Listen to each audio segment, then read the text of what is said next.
बता दें कि उनको आवाज क्लियर आ रही है, और मैंने एक वन नोट की स्क्रीन भी शेयर करी है, वो भी बता देना प्लीज कि वो आप लोगों को शो हो रही है या नहीं। तो इस वक्त हमारे पास कुछ पार्टिसिपेंट्स हैं। ठीक है, बस आवाज क्लियर है, काफी है। चले, अच्छा, अब ये जो कोर्स है ना प्रिंसिपल ऑफ इकोनॉमिक्स का, पहले मैं थोड़ा सा आप लोगों से चाहूंगी कि आप लोग मुझे ये बताओ कि आप लोगों में से कोई स्टूडेंट ऐसा है जो कि कॉमर्स बैकग्राउंड से रहा है, जिसने इकोनॉमिक्स इससे पहले स्टडी करा है, इकोनॉमिक्स के हवाले से कुछ भी उसको पता हो, आपको पता है, आप कॉमर्स बैकग्राउंड से हैं आप लोग, आप दोनों के अलावा, बस लड़कियों में आप दोनों हो जो कॉमर्स के हो। अच्छा ठीक है, आप लोगों तो मेजॉरिटी जो है वो नहीं है, का बहुत कम स्टूडेंट्स हैं जिन्होंने इकोनॉमिक्स पढ़ी, बाकी इंजीनियरिंग मेडिकल बैकग्राउंड से हैं।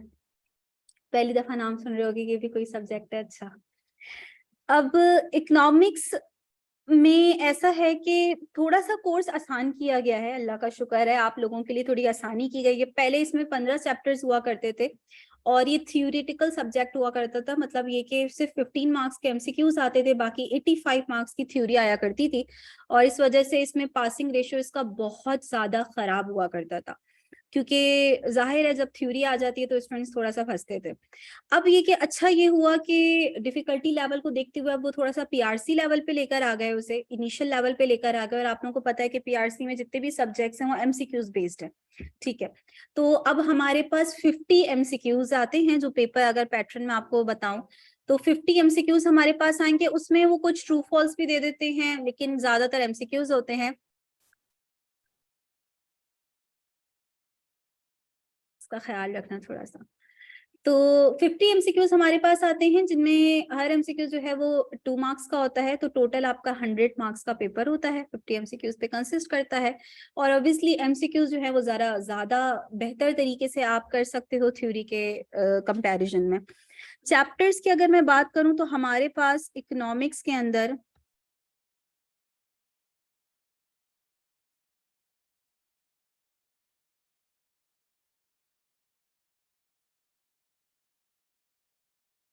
आपके पास अब जो है वो 13 चैप्टर्स आते हैं।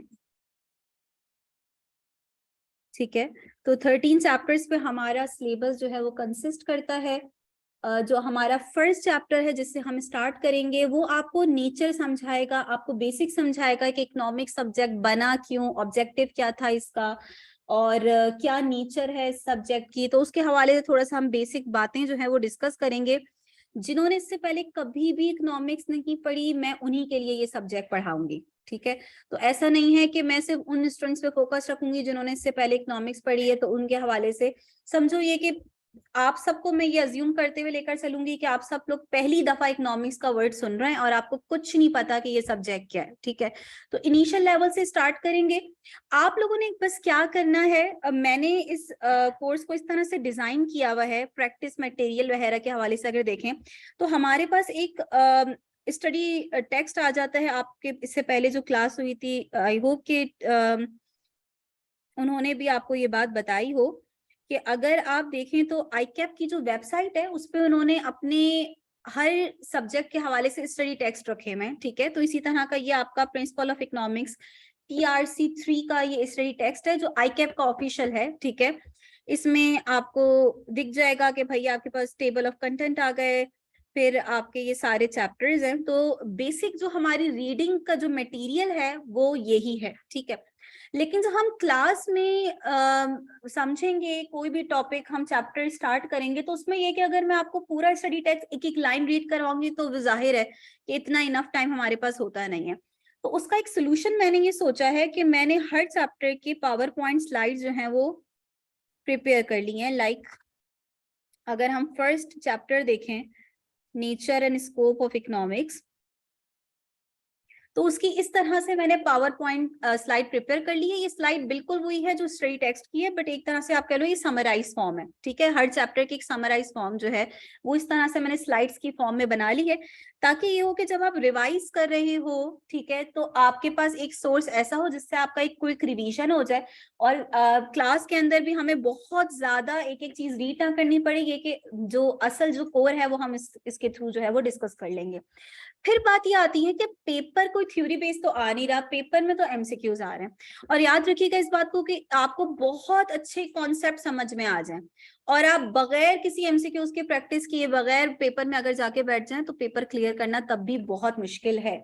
तो एमसीक्यूज को प्रैक्टिस करना, किस तरह से क्वेश्चनिंग होती है, किस तरह से वो आपसे पूछता है, ये प्रैक्टिस बहुत ज्यादा इंपॉर्टेंट है। इसके लिए मैंने क्या सोल्यूशन निकाला है कि आप लोगों को मैं थोड़ा सा बता दूं कि इन 13 चैप्टर्स में आप अगेन हमने जो क्लासिफिकेशन करी है वो 2 बेसिस पर करी है। इसको भी मैं थोड़ा आपको डिटेल में बताऊंगी कि ये इसका मतलब क्या है। एक, ये 2 ब्रांचेस हैं एक तरह से इकोनॉमिक्स की, एक को हम कहते हैं माइक्रो इकोनॉमिक्स और दूसरी को हम कहते हैं मैक्रो इकोनॉमिक्स। ठीक है ना। माइक्रो मैक्रो का डिफरेंस क्या है, नाम से थोड़ा पता लग रहा होगा। माइक्रो स्मॉल लेवल पे बात करेगा, मैक्रो लार्ज लेवल पे बात करेगा।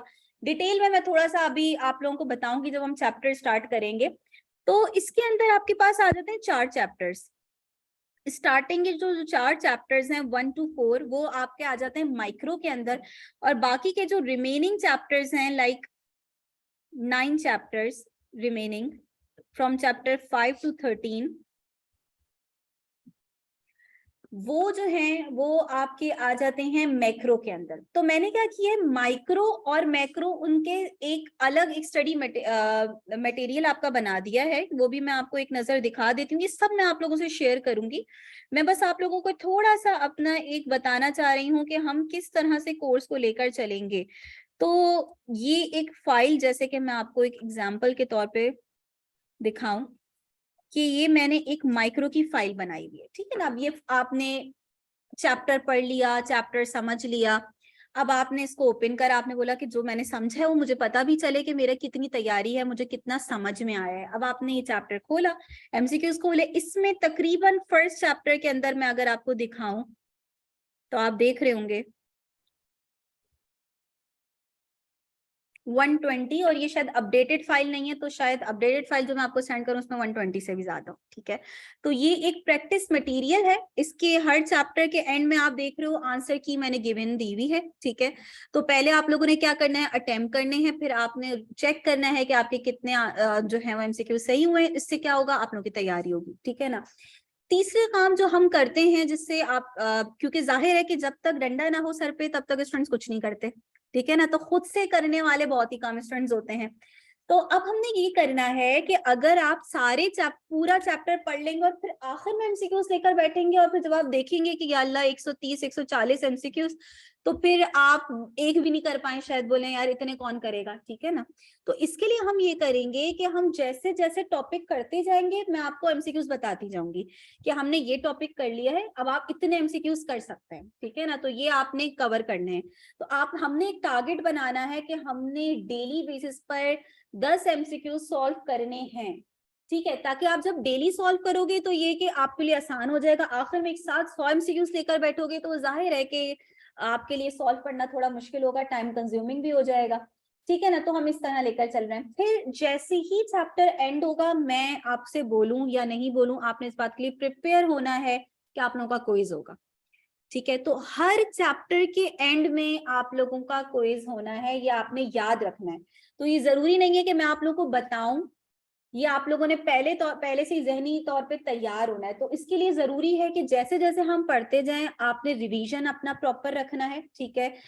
मैं किसी भी क्लास में आकर स्टार्टिंग में रैंडम आप लोगों से क्वेश्चनिंग कर सकती हूँ कि कल जो मैंने कॉन्सेप्ट पढ़ाए थे उनमें से मैं कोई आपसे कुछ क्वेश्चन पूछ लूं और मुझे उसका आंसर चाहिए। अगर मुझे उसका आंसर नहीं मिला तो आप क्लास अटेंड नहीं कर सकेंगे। फिर आपका काम है आप लाइब्रेरी में जाएं, प्रीवियस क्लास दोबारा से देखें, उसको अच्छे से समझें, उसकी तैयारी करें, फिर नेक्स्ट क्लास में आकर बैठें। ठीक है।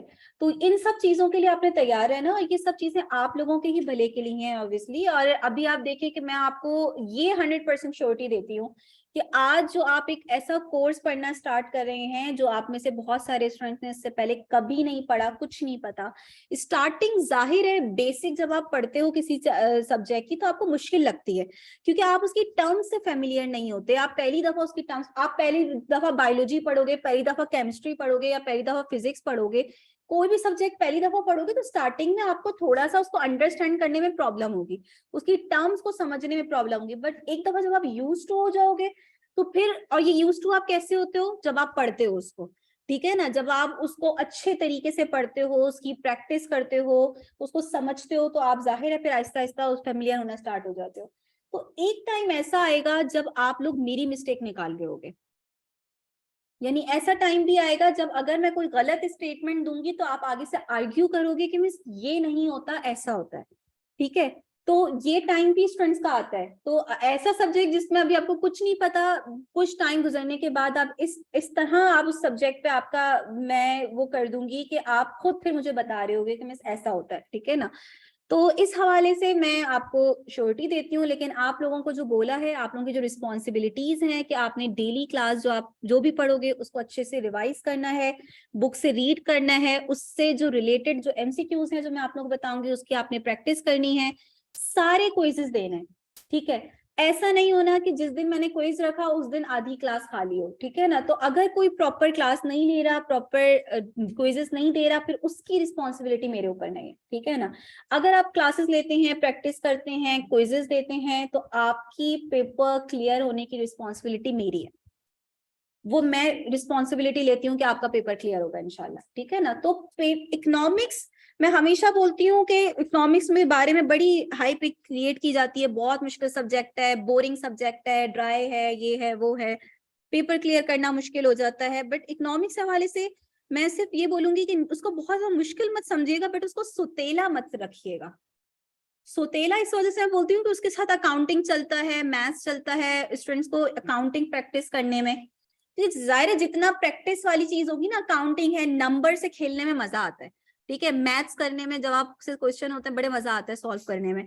तो आप स्टूडेंट्स क्या करते हैं, ज्यादा टाइम उसको देने लग जाते हैं, और थ्योरी के सब्जेक्ट में नींद आती है, पढ़ने में मजा नहीं आता इतना, उसको थोड़ा कम टाइम देना स्टार्ट कर देते। तो उससे क्या होता है, जब आप सोतेला सुलूक करोगे किसी के साथ भी, फिर आपको आगे से वही टोटल थ्योरेटिकल है, इसमें थोड़े बहुत न्यूमेरिकल्स वगैरह आएंगे लेकिन बहुत कम।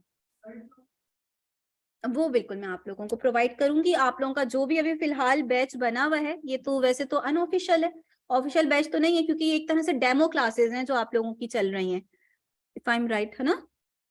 तो ये डेमो क्लासेस टाइप की हैं। तो अभी मैं फिलहाल ये मटेरियल आपको, जो आप लोगों का कॉमन ग्रुप है जिसमें मैं उम्मीद करती हूँ कि तकरीबन आप सभी ऐड हो गए, वो फेसबुक के थ्रू आप लोगों को लिंक मिल गया होगा, तो उसमें मैं फिलहाल ये स्लाइड, ठीक है, स्टडी टेक्स्ट और वो एमसीक्यूज जो स्टार्टिंग की मैं फाइल कह रही हूँ वो मैं आप लोगों से शेयर कर दूंगी। फिर आप लोग उसको अकॉर्डिंगली जो है वो प्रिपेयर करते जाना।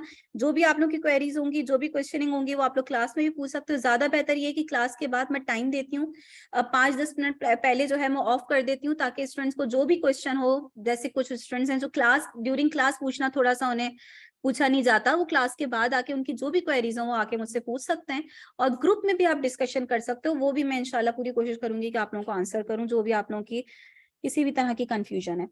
अब आप लोगों का कोई भी सवाल, कोई भी कंफ्यूजन आपके जहन में हो सब्जेक्ट से रिलेटेड या वैसे ही किसी चीज से रिलेटेड, तो आप लोग पूछ सकते हो। तार थोड़ी सी हिल रही है हमारी। कोई सवाल है तो आप लोग पूछ सकते हो, अदरवाइज फिर मैं प्रॉपर स्टार्ट लूंगी। कोई कंफ्यूजन, कुछ भी पूछना हो?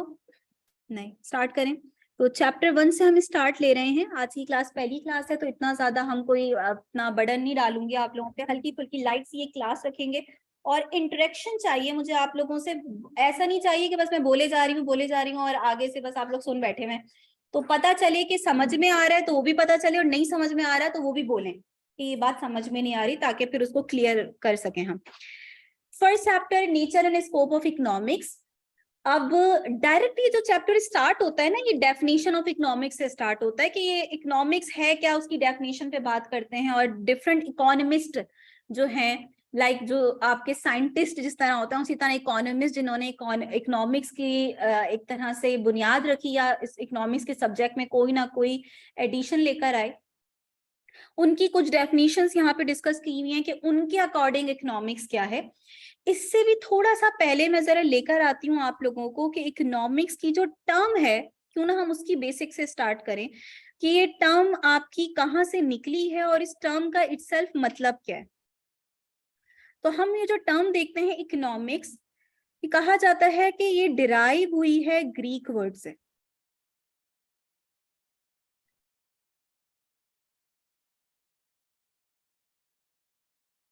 और वो जो ग्रीक वर्ड है वो है आपका ओइकोनॉमोस, ठीक है ना। तो इकोनॉमिक्स वर्ड एक ग्रीक वर्ड से डिराइव हुआ है और वो वर्ड है ओइकोनॉमोस, और ओइकोनॉमोस का मतलब ये है, ओइको मतलब होम, नॉमोस मींस मैनेजमेंट, तो ये कंबाइन करके बन जाता है होम मैनेजमेंट। स्टार्टिंग में हम देखते हैं कि क्या रिलेशन क्या है इकोनॉमिक्स का आखिर होम मैनेजमेंट से। तो होम मैनेजमेंट की अगर हम बात करें तो हमारे घर को मैनेज कौन कर रहा होता है, जो हमारे घर के बड़े होते हैं, लाइक हमारे पेरेंट्स हमारे घर को मैनेज कर रहे होते हैं। और मैनेज वो किस तरह से कर रहे होते हैं, जो मेन उनका जो टास्क होता है वो ये घर चलाना। तो वो घर किस तरह से चलाया जाता है कि भाई एक सोर्स ऑफ इनकम है, ठीक है, जिसको देखते हुए हर मंथ जो है वो एक बजट बनाया जाता है, उसको पूरा फॉर्मुलेट किया जाता है, मैनेज किया जाता है कि भाई ये इनकम है, ये एक्सपेंसेस हैं, अब इस इनकम से इन एक्सपेंसेस को किस तरह से फाइनेंस करना है, ठीक है ना। और फिर ये देखा जाता है कि किसी मंथ जो है वो एक्सपेंसेस ज्यादा हो गए हैं, तो कुछ एक्सपेंसेस जो अभी इतने ज्यादा जरूरी नहीं है उनको कट डाउन कर दें, तो जो जरूरी हैं उनको आप अभी फिलहाल करें। ये सब मैनेज किया जाता है ना कि भाई क्या कहाँ खर्चा करना है, कहाँ खर्चा नहीं करना। ये सारी होम मैनेजमेंट हमारे पेरेंट्स कर रहे होते हैं, ठीक है ना। और हमारे पेरेंट्स जो हैं वो एक मेन प्रॉब्लम से गुजर रहे होते हैं, और वो है रिसोर्सेज की लिमिटेशन, कि भाई इनकम लिमिटेड है, और क्योंकि हमारी ख्वाहिशात तो कभी खत्म नहीं होती हैं, हमारी नीड पूरी भी हो जाए तब भी हमारी ख्वाहिशात कभी खत्म नहीं होती हैं, तो हम चाहते हैं हमें सब कुछ मिल जाए, तो वो उन ख्वाहिशात को इस इनकम से कवर करना जो है ना वो पॉसिबल नहीं होता। तो ये एक लिमिटेशन है जो कि हमारे पेरेंट्स फेस कर रहे होते हैं।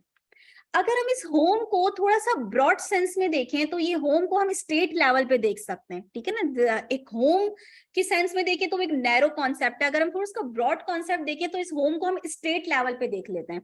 तो अगर मैं इस होम मैनेजमेंट की जगह पे इसको स्टेट मैनेजमेंट लिख दूं, तो हमारी स्टेट जो है, हमारी इकोनॉमी जो है, उसको कौन मैनेज कर रहा होता है, गवर्नमेंट मैनेज कर रही होती है। और गवर्नमेंट सेम वही काम करती है जो हमारे पेरेंट्स कर रहे होते हैं। जिस तरह वो घर को मैनेज करते हैं उसी तरह गवर्नमेंट पूरी स्टेट, पूरी कंट्री, पूरी इकोनॉमी को मैनेज करती है। और जिस तरह हमारे पेरेंट्स को एक लिमिटेशन का सामना करना पड़ता है कि उनके पास इनकम लिमिटेड है, रिसोर्सेज लिमिटेड है, बिल्कुल इसी तरह स्टेट को भी ये सामना करना पड़ता है। आप देखते हो कि स्टेट हर साल बजट बनाती है, ऐसे ही होता है। ये बजट क्यों बनाया जाता है, ये बजट इसी वजह से बनाया जाता है क्योंकि गवर्नमेंट को पता है कि उसके पास अनलिमिटेड रिसोर्सेज नहीं है कि वो जहां जी चाहे लगा दे। तो उसको डिसाइड करना पड़ेगा कि भाई डिफेंस पे कितना लगाना है, हेल्थ पे कितना लगाना है, एजुकेशन पे कितना लगाना है, इंफ्रास्ट्रक्चर पे कितना लगाना है, ये डिफरेंट सेक्टर्स पे कितना आपको एलोकेट करना है अपना बजट। तो ये जो इकोनॉमी को मैनेज करना है, ये एक तरह से हम इकोनॉमिक्स में पढ़ते हैं। और हम इसमें ये देखते हैं कि हमारे लिए डिसीजन मेकिंग कितनी इंपॉर्टेंट है। आप देख रहे हो ना कि भाई कि जब हमारे पास कोई चीज कम होती है तो हम उसको बोलते हैं एहतियात से इसको हम खर्च करें, क्योंकि ये चीज इतनी ज्यादा नहीं है कि भाई।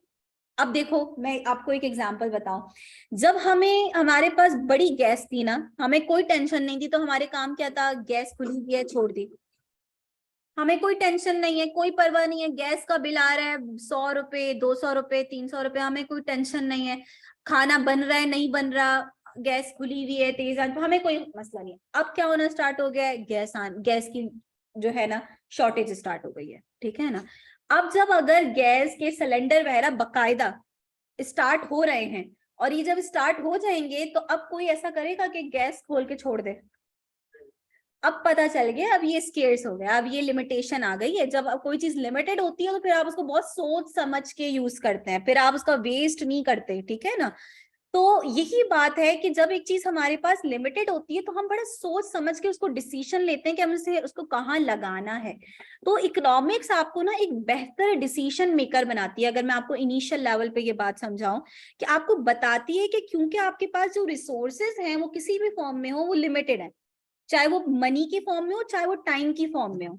वक्त भी हमारे पास क्या है, लिमिटेड है। काम करने को एक्टिविटीज बहुत सारी हैं। तो जब हमारे पास कोई चीज लिमिटेड होती है तो हमें बहुत सोच समझ के डिसाइड करना चाहिए कि हमें उस चीज को कहाँ एलोकेट करना है कि उससे हमें ज्यादा से ज्यादा फायदा हो, ठीक है ना। तो ये डिसीजन मेकिंग पावर आपको इकोनॉमिक्स देती है, ये शॉर्ट लफ्जों में अभी आप फिलहाल समझ लें। अब ये तो हो गई कोर्स से हटके थोड़ी सी आप लोगों को इंट्रोडक्शन मैंने आप लोगों को दिया इकोनॉमिक्स का। अब जरा आ जाते हैं डेफिनेशन ऑफ इकोनॉमिक्स पे, जो कि बकायदा आपका चैप्टर 1 यहाँ से स्टार्ट होता है जब आप अपनी बुक ओपन करेंगे। तो आपके सामने एक नाम लिखा हुआ है यहाँ पे, एडम स्मिथ। एडम स्मिथ कौन थे भाई? एडम स्मिथ को हम कहते हैं father and founder of economics, यानी ये वो थे जिन्होंने इकोनॉमिक्स की बुनियाद रखी थी, जिनकी वजह से इकोनॉमिक्स को एज अ सब्जेक्ट इंट्रोड्यूस किया गया था, ठीक है ना। तो इनको फादर और फाउंडर ऑफ इकोनॉमिक्स कहते हैं। अब सेकंड लाइन थोड़ा सा मैं बाद में समझाऊंगी कि he is the founder of classical school, इसका क्या मतलब है। पहले आ जाते हैं कि भाई उन्होंने एक बुक लिखी, मैंने इंपॉर्टेंट पॉइंट्स आप देख रहे हो यहाँ पे मेंशन किए हुए हैं, सबको नजर आ रहे हैं ना क्लियर? अगर कोई रिफ्लेक्शन वगैरह का प्रॉब्लम है तो आप लोग लाइट अपने लिहाज से एडजस्ट कर सकते हो कि कोई लाइट अगर ऑफ करना चाहो तो उन्होंने एक बुक लिखी थी अपनी 1776 में, जिसका नाम तो बहुत बड़ा सा है, inquiry into the nature and causes of the wealth of nations. But वो मशहूर जो है ना, वो किस नाम से मशहूर है? वेल्थ ऑफ नेशंस के नाम से मशहूर है, द वेल्थ ऑफ नेशंस। इससे पहले इकोनॉमिक्स ना पॉलिटिकल लेवल पे पढ़ी जाती थी, ठीक है ना, और ज्यादातर जो आर्टिकल्स वगैरह लिखा करते थे वो इस लिहाज से लिखा करते थे कि अगर किसी इकोनॉमी को रूल करना है पूरी दुनिया पे तो वो किस तरह से रूल कर सकती है, ठीक है ना। तो उन्होंने भी जो बुक लिखी थी ना, वो अब नाम देख रहे हो, द वेल्थ ऑफ नेशंस, यानी जो नेशंस हैं उनकी वेल्थ के बारे में, वो किस तरह से वेल्दियर हो सकती हैं। पाकिस्तान की अगर हम बात करें तो पाकिस्तान किस तरह से वेल्दियर हो सकता है, किस तरह से तरक्की कर सकता है, उन पॉइंट्स को एडम स्मिथ ने अपनी बुक में कवर करा था, ठीक है ना। अब उन्होंने अपनी बुक में इकोनॉमिक्स की जो डेफिनेशन दी थी, जो ये डेफिनेशन पढ़ाई जाती है, वो लिखी हुई है आपके पास यहाँ पे कि economics is a science of wealth, या economics is the study of wealth, ये भी बोला जाता है। बहुत ही छोटी सी डेफिनेशन, और इस डेफिनेशन में बहुत सारी चीजें जो है ना वो समराइज हो गई हैं सिर्फ एक लाइन में कि economics is a science of wealth. Economics ऐसी साइंस है जिसमें हम वेल्थ के बारे में पढ़ते हैं। सबसे पहले तो ये कि हमारे जहन में जब भी वेल्थ का कॉन्सेप्ट आता है तो हम कहते हैं वेल्थ क्या है? पैसा। तो इकोनॉमिक्स में पैसे के बारे में हम पढ़ते हैं, ऐसा नहीं है, ठीक है। आप लोग को पता है कि ये जो पेपर करेंसी का जो कॉन्सेप्ट है, ये 100,000 के जो नोट हमारे पास आए हैं, ये हमेशा से तो नहीं आए हुए। आप लोगों ने कहीं ना कहीं किसी न किसी लेवल पे पढ़ा होगा कि भाई पहले तो बार्टर सिस्टम प्रैक्टिस किया जाता था, गुड्स टू गुड्स ट्रेड चल रही होती थी, तो वो उस वक्त तो पैसे का कॉन्सेप्ट नहीं था। तो अगर उस दौर में एडम स्मिथ कह रहे हैं कि economics is a science of wealth, तो वेल्थ उस वक्त क्या थी? उस वक्त तो ये 1,000-5,000 नहीं थे, तो उस वक्त उनके लिहाज से वेल्थ क्या थी? ये बात बहुत इंपॉर्टेंट है समझना, जो कि नॉर्मली नहीं बताई जाती। वेल्थ कोई भी ऐसी चीज जो कि कोई वैल्यू रखती हो और जो ह्यूमन वांट्स को सेटिस्फाई करती हो, यानी हमारी कोई भी नीड, कोई भी वांट अगर कोई चीज सेटिस्फाई कर रही है तो हम बोलेंगे इस चीज में कोई वैल्यू है, यानी उस चीज की इतनी एबिलिटी है, इतनी काबिलियत है कि वो हमारी कोई ख्वाहिश, कोई जरूरत पूरी कर पा रही है, तो वो हमारे लिए वेल्थ कंसिडर की जाएगी। तो वेल्थ सिर्फ पैसा नहीं है, ठीक है ना। यहाँ पे जो इकोनॉमिक्स एडम स्मिथ ने वेल्थ कंसिडर किया था जिस चीज को, वो क्या थे? आपके goods and services.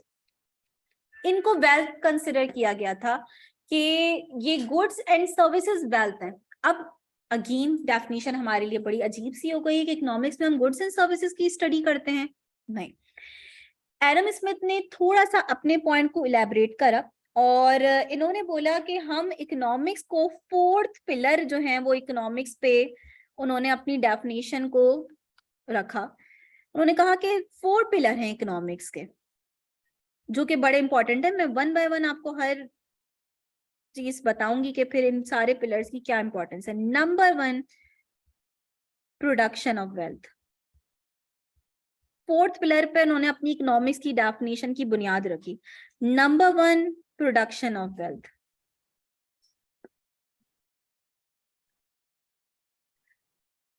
Number 2, exchange of wealth.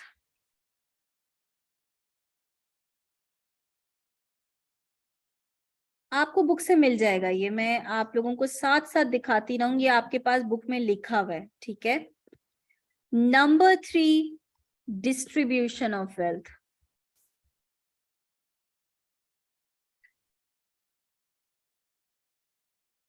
And number 4, consumption of wealth.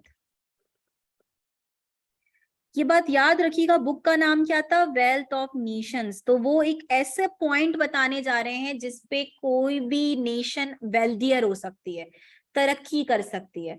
और उन्होंने ये 4 पिलर्स बताए हैं, इनकी इंपॉर्टेंस बताई कि अगर इन पे इकोनॉमी फोकस कर लेगी तो वो वेल्दियर हो जाएगी। और इस 4 पिलर में नंबर 1 और मोस्ट इंपॉर्टेंट जो पिलर है वो क्या है, प्रोडक्शन ऑफ वेल्थ। तो जैसे ही आप प्रोडक्शन ऑफ वेल्थ पढ़ते हो आप बोलते हो हाँ पैसा नहीं हो सकता, क्योंकि पैसा बनाना ये तो अजीब ही लगता है, पैसे की प्रोडक्शन। तो जाहिर है कि यहाँ पे वेल्थ से मतलब हमारा क्या है, वही गुड्स एंड सर्विसेज, ठीक है ना। अब production of goods and services क्यों इंपॉर्टेंट है, प्रोडक्शन क्यों इंपॉर्टेंट है किसी भी इकोनॉमी के लिए। आपके जहन में कोई भी बात आती है, आपको लगे चाहे इररेलेवेंट बात है, लेकिन बोलें कि ज्यादा गुड्स एंड सर्विसेज प्रोड्यूस करना किसी भी इकोनॉमी के लिए क्यों इंपॉर्टेंट है। अच्छा ठीक है, 1 बाय 1 पूछते हैं, आप बताएं। रेवेन्यू जनरेट कर सकते हैं जी।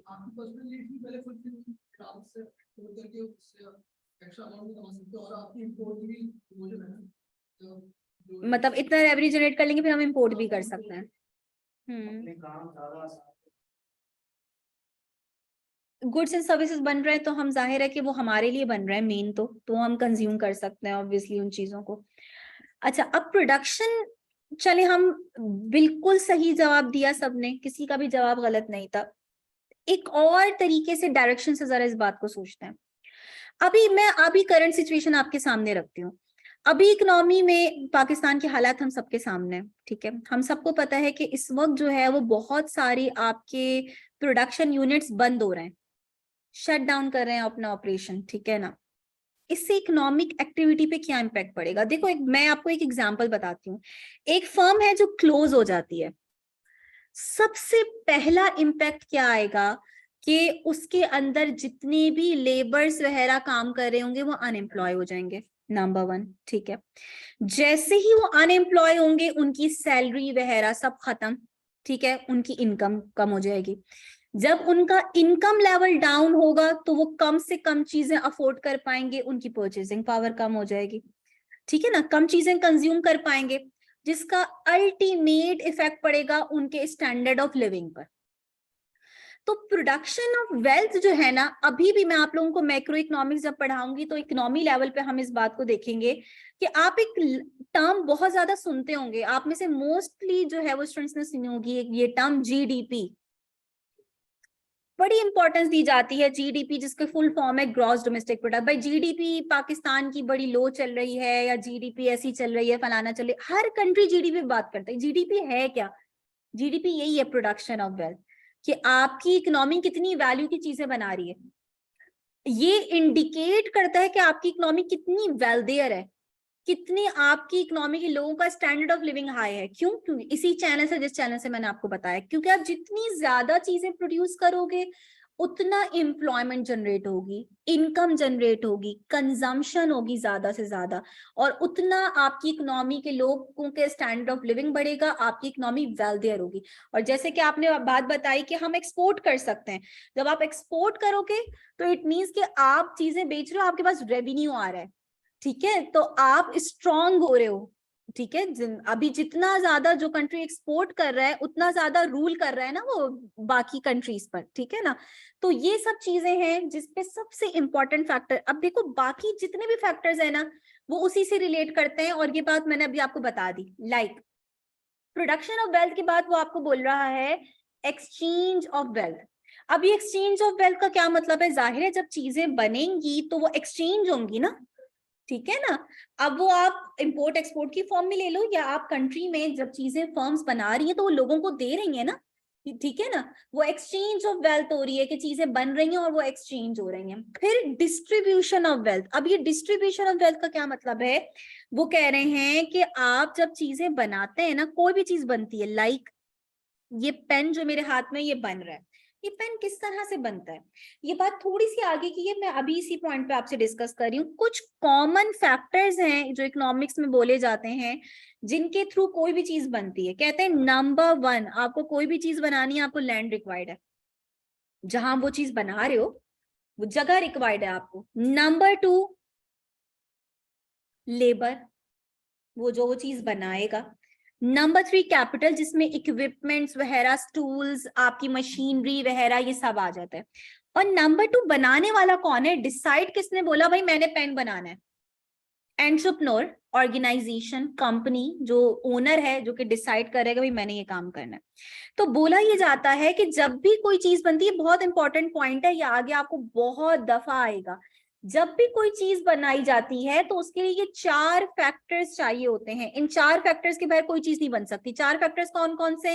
Land, labour, capital, entrepreneur. जब कोई आप लैंड ले रहे हो तो लैंड की डिस्ट्रीब्यूशन के तौर पे आप रिवॉर्ड क्या दोगे? जब आप किसी की लैंड यूज करते हो तो आप उसको रिवॉर्ड क्या देते हो? रेंट। उसका लैंड का रिवॉर्ड क्या है? रेंट है। लेबर का रिवॉर्ड क्या है? Wages and salaries. लेबर्स काम कर रहे हैं, उनकी सर्विसेज के बदले में आप उनको वेजेस एंड सैलरीज दोगे। कैपिटल का रिवॉर्ड कंसिडर किया जाता है इंटरेस्ट रेट। कैसे, ये बात हम समझेंगे आगे जाकर। और एंटरप्रेन्योर अपना क्या रखेगा? प्रॉफिट रखेगा। तो वो कहते हैं कि जब भी कोई चीज बनती है ना, कोई भी चीज बनाई जाती है, तो डिस्ट्रीब्यूशन ऑफ वेल्थ कैसे होती है कि उस चीज की वैल्यू की जितनी इनकम जनरेट हो रही होती है। अब आप इस बात को अपने ऊपर रख के सोचो कि आपने एक पेन बनाया और आपने ये पेन सोचना है कि मैंने ये पेन मार्केट में कितने का बेचना है। कैसे डिसाइड करोगे? आप ऐसे डिसाइड करोगे कि आप सबसे पहले अपनी कॉस्ट देखोगे। यही करते हैं ना हम, पहले अपनी कॉस्ट देखते हैं कि यार रेंट में कितना दिया मैंने सैलरी में कितना दे दिया, मैंने इंटरेस्ट कितना पे कर दिया। आपकी कॉस्ट आ गई, आपकी कॉस्ट आ गई 80 रुपीज की, तो 80 रुपीज का बेचोगे क्या इसको? अपना प्रॉफिट भी तो रखोगे। तो आपने बोला 20 रुपए का मैं अपना प्रॉफिट रख देता हूँ, तो इस पेन की वैल्यू कितनी बन गई? 100 रुपए। ठीक है ना? अब ये जो 100 रुपए प्रोडक्शन हुई है वेल्थ की, कितनी वैल्यू की प्रोडक्शन हुई है? 100 रुपए की। 100 रुपए की वेल्थ आपकी जनरेट हुई है। इस 100 रुपए ने डिस्ट्रीब्यूशन भी कितने रुपए की करी है? 100 की। क्योंकि आपने रेंट, वेजेस, इंटरेस्ट और प्रॉफिट की फॉर्म में टोटल कितनी डिस्ट्रीब्यूशन करी? 100 रुपए की। इकोनॉमी में लोगों के पास कितने आए? 100 रुपए आए इस पेन के बनने की वजह से। तो जब वो 100 रुपए उनके पास आ जाएंगे तो वो 100 रुपए को क्या करेंगे? खर्च करेंगे ना। जब वो 100 रुपए को खर्च करेंगे तो क्या होगी? Consumption of wealth. चीजें खरीदेंगे ना, जब वो चीजें खरीदेंगे तो वो चीजें कंज्यूम करेंगे। तो जो मैंने आप लोगों को एक पहला प्रोसेस बता दिया है ना कि जब भी कोई चीज प्रोड्यूस होती है तो उसकी वजह से इंप्लॉयमेंट जनरेट होती है, इनकम जनरेट होती है, और इनकम की वजह से फिर क्या होती है? कंजम्पशन होती है। तो समझो यही वो 4 पिलर्स हैं जिन पे हमारी इकोनॉमी बेस करती है, जिसपे वेल्थ ऑफ नेशंस बेस कर रही होती है। अगर पहला पिलर ही आपका सही नहीं है, सारी चीजें आपकी जो है ना वो खराब हो जाएंगी। अगर हम अपनी प्रोडक्शन को स्लो डाउन कर दें, हम अपनी प्रोडक्शन कम कर दें, तो एक्सचेंज ऑफ वेल्थ भी कम हो जाएगी, डिस्ट्रीब्यूशन ऑफ वेल्थ भी कम हो जाएगी, जाहिर है एम्प्लॉयमेंट कम हो जाएगी, तो लोगों के पास इनकम कम आएगी और लोगों की कंजम्पशन भी क्या हो जाएगी? कम हो जाएगी। तो नंबर 1 सबसे इंपॉर्टेंट प्रोडक्शन, और प्रोडक्शन से ही फिर ये सारे आपके पिलर रिलेट करते हैं। तो एडम स्मिथ ने ये बात बोली थी, एक लाइन में उसने ये बोल दिया था, economics is a science of wealth, economics is a study of wealth. इसमें हम ये पढ़ते हैं कि हम किस तरह से हमने इनको सबको प्रॉपर करना है ताकि इकोनॉमी वेल्दियर रहे, इकोनॉमी डेवलप करे। ठीक है ना? इकोनॉमी में ग्रो। तो ठीक है, तो ये भाई एडम स्मिथ की डेफिनेशन थी जो इन्होंने दी। अच्छा, अब एक सेकंड पॉइंट मैंने यहाँ पे मिस करा था, वो क्या था? He is the founder of classical school. अगर मैं आपसे पूछूं कि स्कूल ऑफ थॉट्स का क्या मतलब है, तो कोई आप में से कोई मुझे बता सकता है कि किसी भी लेवल पे अगर हम आपसे बोलते हैं भाई इस चीज में मुख्तलिफ स्कूल ऑफ थॉट्स मिलते हैं हमें, तो उससे हमारा क्या मतलब होता है? बिल्कुल। आप जैसे रिलीजियस लेवल भी आप कह रहे थे भाई हमारे पास डिफरेंट स्कूल ऑफ थॉट्स हैं, तो वो जो डिफरेंट स्कूल ऑफ थॉट्स हैं उनका अपने अपने कुछ बिलीव्स हैं। ठीक है ना? बिल्कुल इसी तरह इकोनॉमिक्स के अंदर भी हमें कुछ स्कूल ऑफ थॉट्स मिलते हैं जिनमें हर स्कूल ऑफ थॉट्स के कुछ ना कुछ बिलीफ है। मैं आपको एक बहुत ही आसान एग्जांपल से बात समझाती हूँ। एक चीज के बहुत सारे सोल्यूशन हो सकते हैं, ठीक है ना। एक जगह पहुंचने के बहुत सारे रास्ते हो सकते हैं, ठीक है ना। आपको कहीं जाना है, आपने एक बंदे से पूछा, उसने बोला यार इस जगह से चले जाओ, दूसरे ने बोला ये शॉर्टकट है यहाँ से चले जाओ, तीसरे ने बोला कि यार अभी वहां ट्रैफिक होगा, ज्यादा बेहतर है वो रास्ता यूज कर लो। तीनों अपनी जगह सही होंगे, लेकिन हो सकता है उस वक्त की सिचुएशन के मुताबिक एक का सोल्यूशन सबसे ज्यादा बेहतर हो। ऐसा होता है ना, बिल्कुल एग्जैक्ट इसी तरह इकोनॉमी की बहुत सारी प्रॉब्लम्स हैं। कौन सी प्रॉब्लम? हम महंगाई देख रहे हैं, चीजों की प्राइसेस बहुत तेजी से बढ़ रही हैं, लोग बेरोजगार हो रहे हैं, अनएम्प्लॉयमेंट एक प्रॉब्लम है, इन्फ्लेशन एक प्रॉब्लम है, इलिटरेसी रेट बहुत ज्यादा है, बहुत सारी प्रॉब्लम्स हैं, पॉवर्टी है, गुर्बत। अब इन सारी प्रॉब्लम्स के बहुत सारे सॉल्यूशंस हैं। महंगाई कम करने के बहुत सारे सॉल्यूशंस हैं, बेरोजगारी कम करने के बहुत सारे सॉल्यूशंस हैं।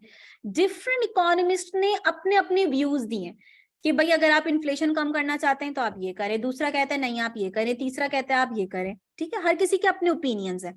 मैं अभी आप यहाँ पे कोई क्वेश्चन पूछ लूं, कोई आपसे कोई ओपिनियन ले लूं, तो आप सबके बहुत सारे ओपिनियंस मेरे पास आ जाएंगे, ठीक है। अभी मैंने आपसे एक मतलब पूछा कि भाई प्रोडक्शन ऑफ वेल्थ क्यों इंपॉर्टेंट है, आप सबने अपने अपने व्यूज बताए, सबके व्यूज सही थे, सबके ओपिनियन सही थे। लेकिन हम ये देखते हैं कि भाई फला सिचुएशन इकोनॉमी में जो चल रही है, इस वक्त कौन सा सोल्यूशन ज्यादा बेहतर है, इस वक्त कौन सा सोल्यूशन ज्यादा बेहतर है, इस वक्त कौन सा सोल्यूशन हम यूज करेंगे तो ज्यादा बेहतर तरीके से जल्दी हमारे पास इंपैक्ट आएगा। तो बिल्कुल इसी तरह से हम ये कहते हैं कि इकोनॉमिक्स में बहुत सारे स्कूल ऑफ थॉट्स हैं, इनके अंदर डिफरेंट इकोनॉमिस्ट के अपने बिलीव्स हैं। एडम स्मिथ ने सबसे पहले जो जो ये जिस स्कूल ऑफ थॉट से बिलोंग करते हैं, क्लासिकल स्कूल ऑफ थॉट से बिलोंग करते हैं, ये बात की इकोनॉमिस्ट ने इन्हें नाम दिया था। और जिन इकोनॉमिस्ट ने एडम स्मिथ के बिलीव्स को का साथ दिया, उसको एक्सटेंड करा, बोला इनकी बात बिल्कुल ठीक है, और उसमें एडिशन लाए, वो क्लासिकल इकोनॉमिस्ट कहलाए। और फिर आगे जाके जिन्होंने इनके बिलीव से बोला कि नहीं ये बात सही नहीं कह रहे, क्योंकि किसी सिचुएशन में उनकी ओपिनियन क्या साबित हो गया, गलत साबित हो गया। आपने एक की बात मान के कोई एक रास्ता अपना लिया, वहां पे बड़ा ट्रैफिक था, बहुत ही देर में पहुंचे, बड़ी मुश्किल से पहुंचाने वाला ये गलत कह रहा था, दूसरे की बात मान लेनी चाहिए थी। तो गलत तो वो भी नहीं कह रहा था, रास्ता तो उसने भी सही बताया था, लेकिन उस वक्त उस रास्ते से जाना सही नहीं था। तो डिफरेंट इकोनॉमिस्ट ने अपनी अपनी बिलीव दी। सबकी थ्योरी यहाँ पे वही फिजिक्स साइंस की तरह नहीं होता कि एक थ्योरी आई तो उसने दूसरी थ्योरी को रिजेक्ट कर दिया। इकोनॉमिक्स में जो भी नई थ्योरी आती है वो सब्जेक्ट में एडिशन लेकर आती है, सब्जेक्ट में एडिशन होता है, कोई रिजेक्ट नहीं होती कोई थ्योरी, ठीक है। लेकिन आपको हम सारी पॉलिसीज पढ़ेंगे कि भाई फला सोल्यूशन, फला प्रॉब्लम को सॉल्व करने के लिए कौन कौन से सोल्यूशंस है, फिर हम डिस्कस करेंगे कि किस सिचुएशन में कौन सी पॉलिसी यूज करना ज्यादा बेहतर है, ठीक है ना। तो ये भाई स्कूल ऑफ थॉट का एक आप लोगों को मैंने थोड़ा सा बता दिया। और जो क्लासिकल स्कूल के जो फाउंडर हैं वो एडम स्मिथ कहलाते हैं। बाद में क्लासिकल स्कूल के अंदर बहुत सारे दूसरे इकोनॉमिस्ट भी है। सेकंड जो हमारे पास डेफिनेशन आती है वो भाई आपकी है एल्फ्रेड मार्शल की। इस दरमियान बहुत सारे इकोनॉमिस्ट आए, लेकिन इन्होंने 3 इकोनॉमिस्ट को हमारे सिलेबस में ऐड करा है जो फेमस है, ठीक है। इन्होंने अपनी बुक लिखी 1890 में, प्रिंसिपल ऑफ इकोनॉमिक्स के नाम से, जो हमारी कोर्स का नाम भी है, ठीक है। और ये जिस स्कूल से बिलोंग करते थे वो नियो क्लासिकल है, ठीक है ना। ये भी एक डिस्टिंग्विश हो गई, नियो क्लासिकल। इसी तरह न्यू क्लासिकल भी है, तो थोड़ा सा इनके व्यू जो है वो क्लासिकल से थोड़ा डिफरेंट है, ठीक है ना। ये नियो क्लासिकल से जो है वो, हाँ, असल में हुआ ये कि जो एक इकोनॉमिस्ट हमारे पास आए थे जिनका अभी हम बाद में पढ़ेंगे मैक्रो लेवल पे, उनका नाम था Keynes, KEYNES, John MANET Keynes उनका नाम था। वो कीनीजियन इकोनॉमिस्ट कहलाए। उन्होंने बोला मुझसे पहले जितने भी इकोनॉमिस्ट थे ना वो क्लासिकल थे। उन्होंने उन्होंने नाम दिया, इन्होंने खुद से नाम नहीं दिया कि मैं क्लासिकल स्कूल ऑफ थॉट से बिलोंग करता हूँ। वो बाद के इकोनॉमिस्ट ने बोला कि भाई मुझसे पहले जितने इकोनॉमिस्ट थे ना वो क्लासिकल से बिलोंग करते थे। फिर हमने उनके अंदर भी जो डिफरेंस था उसमें एक को क्लासिकल बोल दिया कि ये प्योर क्लासिकल है, ये न्यू क्लासिकल है, ये न्यू क्लासिकल है, जो डिफरेंस की बेस पर। तो अगर मैं खाली इनके डिफरेंस बताने लग जाऊं ना कि क्लासिकल का न्यू से क्या डिफरेंस है या न्यू से क्या डिफरेंस है, तो वो नाइस लेवल पे हम समझ सकते हैं हम, और वो बहुत ही एक डिटेलिंग कॉन्सेप्ट है जो आपका एडवांस लेवल पे पढ़ाया जाता है, ठीक है। तो इन सब के अपने जो थोड़े थोड़े से बिलीफ में डिफरेंस था जिसकी बेस पर इनको ये नाम दिया गया। अब जो एल्फ्रेड मार्शल थे, इनकी डेफिनेशन बहुत ही अनक्लियर डेफिनेशन समझी जाती है, और पर्सनल मुझे इतनी ज्यादा अट्रैक्ट नहीं करती इनकी डेफिनेशन। थर्ड इकोनॉमिस्ट की डेफिनेशन सबसे एक्सेप्टेबल है, जो हम इसके बाद पढ़ेंगे। एल्फ्रेड कहते हैं कि भाई economics is the study of man kind in the ordinary business of life. ये बात इन्होंने अच्छी करी थी। इन्होंने बोला था इकोनॉमिक्स में ना हम खाली नेशन के बारे में नहीं पढ़ते, हम एक कॉमन लेमैन के बारे में पढ़ते हैं कि वो किस तरह से अपनी जिंदगी में किस तरह से डिसीजन मेकिंग करता है, जो भी डिसीजन लेता है वो किस तरह से डिसीजन मेकिंग ले रहा होता है, किस तरह से सब डिसाइड करता है, चॉइस बनाता है। तो हम एक कॉमन मैन काइंड के बारे में पढ़ते हैं कि वो किस तरह से ordinary business of life, daily life में किस तरह से जो है वो चल रहा होता है। फिर हम उसके किस एक्शन के बारे में पढ़ते हैं वो भी बात, यानी वो सो रहा है तो उसके सोने के बारे में नहीं पढ़ेंगे, और उसके उठने के बारे में नहीं पढ़ेंगे, उसकी टीवी देखने के बारे में नहीं पढ़ेंगे, हम उसके कोई कॉमन बिहेवियर के बारे में पढ़ेंगे। वो कौन सा बिहेवियर है, उन्होंने आगे वो बात करी कि it examines that part of individual and social action which is most closely connected with the attainment and use of the material requisites of well-being। पहले उन्होंने बोला कि भाई मैनकाइंड के ऑर्डिनरी बिजनेस ऑफ लाइफ के बारे में डिस्कस करेंगे, फिर उसको थोड़ा सा इलैबोरेट करा कि भाई हर चीज के बारे में नहीं पढ़ेंगे, सिर्फ उस पार्ट ऑफ लाइफ के बारे में पढ़ेंगे इंडिविजुअल की, जिसमें वो ये देख रहा होता है कि वो किस तरह से वो अटेन करता है रिसोर्सेस को, और फिर उन रिसोर्सेस को अपनी वेलबींग के लिए यूज करता है। मैं आपको थोड़ा सा इसको आसान कर देती हूँ। हम कोई भी चीज इस्तेमाल करते हैं तो उससे कोई ना कोई हमें बेनिफिट, कोई कुछ ना कुछ हमें मिल रहा होता है ना, जिसकी वजह से हम उसको यूज कर रहे हो। तो लाइक मैंने इस वक्त अगर रिंग पहनी हुई है तो इससे मुझे कोई ना कोई एक सेटिस्फेक्शन सी मिल रही है, जिसकी वजह से मैंने ये पहनी है, अदरवाइज मैंने नहीं पहनी होगी। या मोबाइल यूज करें तो उससे कुछ ना कुछ हमें सेटिस्फेक्शन, कोई ना कोई बेनिफिट मिल रहा है, तो उसको उन्होंने यहाँ पे वेल बीइंग का नाम दिया। तो वो कहते हैं हम बस इंडिविजुअल के उस एक्शन के बारे में पढ़ते हैं कि वो किस तरह से चीजों को हासिल करता है, यानी उसकी वही डिसीजन मेकिंग की इतने सारी चीजों में से कौन सी चीज को कहाँ एलोकेट करना है, और फिर उन चीजों से अपना फायदा हासिल करता है। ये बस हम इकोनॉमिक्स के अंदर पढ़ते हैं, ठीक है ना। अब इनकी डेफिनेशन पे बहुत क्रिटिसाइज किया गया, और अच्छी बात जो इनकी डेफिनेशन में बोली गई वो नीचे लिखी हुई है कि इन्होंने क्या किया था कि इकोनॉमिक्स का फोकस वेल्थ से शिफ्ट करके किस पे ले आए थे। एडम स्मिथ ने जिस टाइम पे वो डेफिनेशन दी थी, उनकी करेज थी, क्योंकि उस वक्त जो एरा था ना उसमें बड़े रिलीजियस सेंटिमेंट्स थे लोगों के। मतलब अगर मैं आपको बताऊं तो उस टाइम पे जो पादरी वगैरह थे उनका बड़ा एक स्ट्रॉन्ग जो है वो एक हुआ करता था लोगों पर, और कंट्री लेवल पे, ठीक है। तो ऐसे टाइम पे उन्होंने एक ऐसा सब्जेक्ट इंट्रोड्यूस कर दिया जो क्या कह रहा है कि economics is the science of wealth, ठीक है ना। अब उन्हें बड़ा क्रिटिसाइज किया गया था कि आपने एक ऐसी चीज इंट्रोड्यूस करवा दी जो कि वेल्थ के अराउंड रिवॉल्व कर रही है, लोगों में से लालच पैदा होगी, मेटीरियलिस्टिक होंगे लोग इससे, ठीक है। बहुत ज्यादा उन्हें इस बात पे क्रिटिसाइज किया गया था। एल्फ्रेड मार्शल ने देख लिया था। एल्फ्रेड मार्शल ने बोला भाई अब डेफिनेशन को थोड़ा सा क्या करना है, चेंज करना है। अब डेफिनेशन को वेल्थ से जरा हम लेकर आ जाते हैं वेलफेयर पे। मैं आपको एक इसकी एग्जांपल दूं। एक बंदा वेपन्स बना रहा है बड़ी डेंजरस, या कोई ड्रग्स बना रहा है, कोई खतरनाक चीज बना रहा है, और उसके जहन में सिर्फ ये है कि भाई मुझे क्या वेल्थ जनरेट करनी है, तो उसको इस बात से कोई परवाह नहीं होगी कि मेरी ये चीजें आगे लोगों पर क्या इम्पैक्ट डालेंगी, सोसाइटी पे क्या इम्पैक्ट डालेंगी। या एक फर्म है वो इस तरह से वो कोयले को एज अ फ्यूल यूज कर रही है, उससे एनवायरनमेंट का बेड़ा गर्क मच रहा है, उससे कोई इसको फर्क नहीं पड़ रहा, क्योंकि वो क्या सोच रही है, मेरा अपना फायदा, सेल्फ इंटरेस्ट, ठीक है ना। एडम स्मिथ की जो इकोनॉमिक्स थी ना वो इसी के ऊपर बेस करती थी, अपना इंटरेस्ट देखते हुए चलो।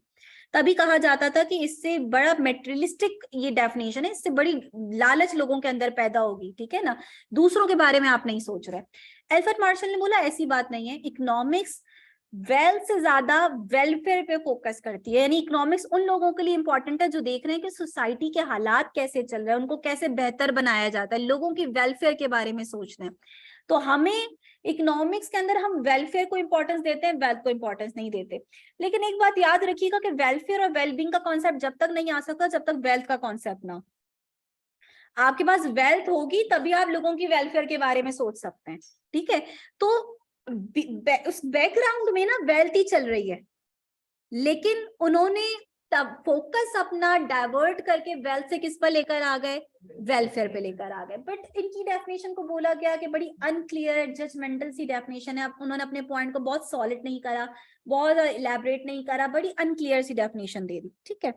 तो इनकी डेफिनेशन को हम इतना ज्यादा इंपॉर्टेंस नहीं देते। सबसे ज्यादा इंपॉर्टेंट डेफिनेशन जिसकी कंसिडर की जाती है, जिसको आप पढ़ोगे तो आपको समझ में आएगा कि हाँ इकोनॉमिक्स की असल मतलब इन्होंने बताया हमें, वो रॉबिन्स की डेफिनेशन कंसिडर की जाती है। Robins modern school of thought से बिलोंग करते हैं, और आप जब देखोगे कि इन्होंने कब बुक लिखी है तो आपको लग के भाई करीब करीब है ये, ठीक है। 1932 में अपनी एक बुक लिखी थी इन्होंने, नेचर एंड, इससे प्रॉब्लम है यार, कोई किसी की हाइट जरा अच्छी सी हो ना तो ये बंद कर दो, क्योंकि इसका कोई, ये तो इसका है मेरे ख्याल में, एक सेकंड मैं चेक कर लेती हूँ। ये तो उसका है, तो ये बटन बंद करना पड़ेगा। इसका यही वाला है या इसका इसके साथ कनेक्ट है?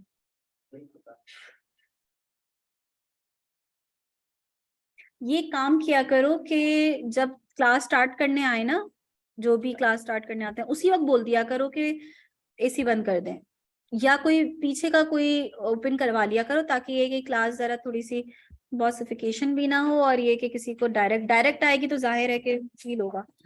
मेरे ख्याल में इससे कनेक्टेड नहीं है, अदरवाइज मैं इसको बंद करवा देती।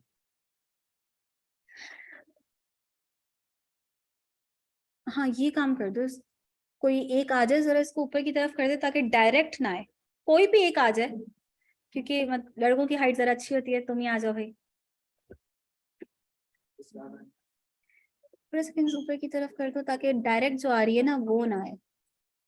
हाँ बस बेहतरीन, माँ बस सही है, सही है, मसला हल हो जाएगा है ना। बस ठीक है, अब डायरेक्ट नहीं आएगी। ओपन तो नहीं हो रही है वापस से? सही है, ठीक है। तो भाई रॉबिन्स जो हैं ये मॉडर्न स्कूल ऑफ थॉट से बिलोंग करते हैं। इन्होंने अपनी एक बुक लिखी, nature and significance of economic science, 1932 में। अब मैं ये चाह रही हूँ कि जब से मैं बोल रही हूँ अब जरा आप लोग बोलें थोड़ा सा, ये डेफिनेशन इनकी लिखी हुई है इसको जरा रीड करें कि ये बोल क्या रहे हैं।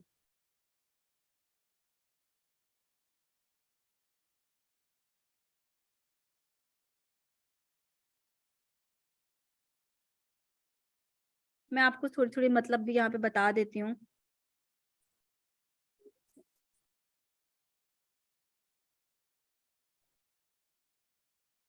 स्केयर्स का मतलब तो आपके पास लिखा हुआ है, मीन्स का भी मतलब लिखा हुआ है।